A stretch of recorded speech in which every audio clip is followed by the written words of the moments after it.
Laken and Riley. Today, the Senate will vote on a motion to proceed on the Laken and Riley Act.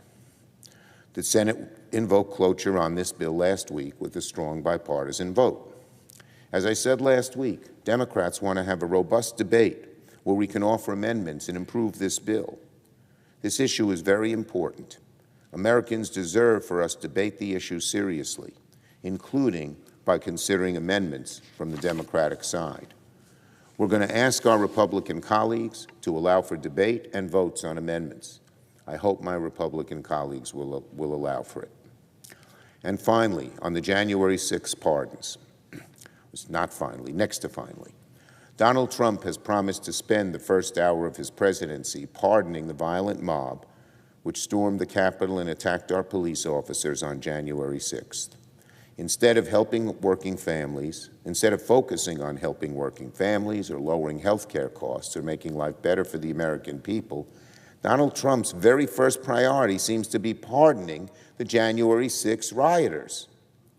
And yesterday on Fox News Sunday, the Vice President-elect, J.D. Vance, feeling the heat that these pardons are not very popular with the American people, said that while those who committed violence should not be pardoned, he implied that those who did not commit violence could deserve to be pardoned.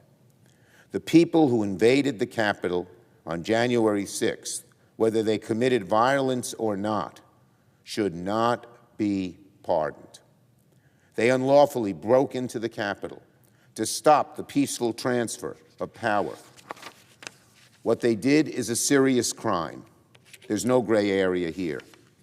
There would be nothing more insulting to our democracy and to the memory of those who died in connection of that day than letting rioters walk free. We would be saying, in effect, that you can storm the Capitol, engage in violence against police officers, or be part of a crowd that engaged in such violence, and try to overturn a free and fair election, and then walk away with no consequences. Rioters who broke into the Capitol on January 6th to try and stop the peaceful transfer of power and subvert our democracy do not deserve a presidential pardon. Whether they committed violence or not, no one who participated in one of the darkest, most shameful days in American history should be pardoned. Finally, on a Holocaust survivor on Long Island who I met with this morning. One of my favorite things about serving as the senior senator from New York is that I get a chance to travel around the state and meet so many exceptional New Yorkers. This morning on Long Island, I had a chance to meet an especially exceptional New Yorker, a living legend, a 100-year-old woman named Pina Frazinetti-Wax, a Holocaust survivor and proud Long Island resident. She was sheltered by Catholic nuns in a convent for 2 years to keep the Germans from sending her to concentration camp. And, Mr. President, these days, there are so many Holocaust deniers, people who say it never existed or was, quote, exaggerated. And then there are so many more young people who know nothing about the history of the Holocaust, that those who survived it are very, very important to our history, to helping us understand what happened, to be a living witness to this awful, awful, awful genocide that occurred against the Jewish people.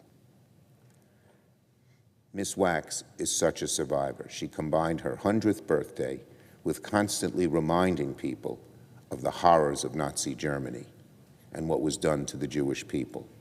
So to this morning, it was my honor to present her with a flag flown over the Capitol, expressing the Senate's recognition of her extraordinary life. And enduring so much tragedy during one of the darkest chapters of human history, Pina has dedicated her life to teaching, loving, learning, and preserving the memory of the Holocaust.